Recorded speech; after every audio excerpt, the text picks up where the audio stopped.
আল্লাহ তাআলা কুরআনুল কারীমের মধ্যে বলেন,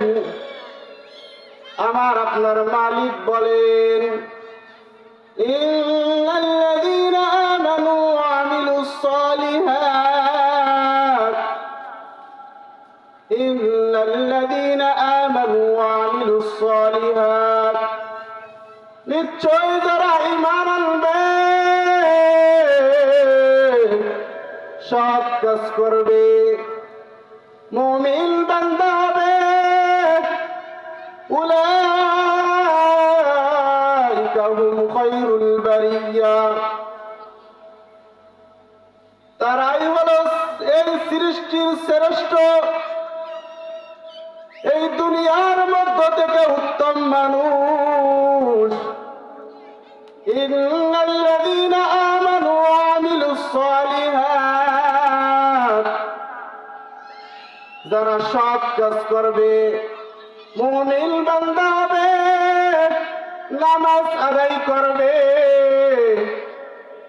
ভালো কাজ করবে, মানুষের সাথে সুন্দর ভাষায় কথা বলবে, মানুষের সাথে ভালো আচরণ করবে, মানুষের সাথে কোনো খারাপ কথা বলবে না, মানুষের একটা কথা বললে শুনবে, সৎ কাজ করবে, ভালো কাজ করবে। আল্লাহ তাআলা তাদের জন্য বলছেন, উলাইকা হুম খায়রুল বারিয়া, এই সৃষ্টির শ্রেষ্ঠ ওই ব্যক্তি, এই সৃষ্টির এই পৃথিবীর ভিতরে সব থেকে উত্তম ব্যক্তি ওই ব্যক্তি, তাদের জন্য জান্নাত বানায় রাখছি,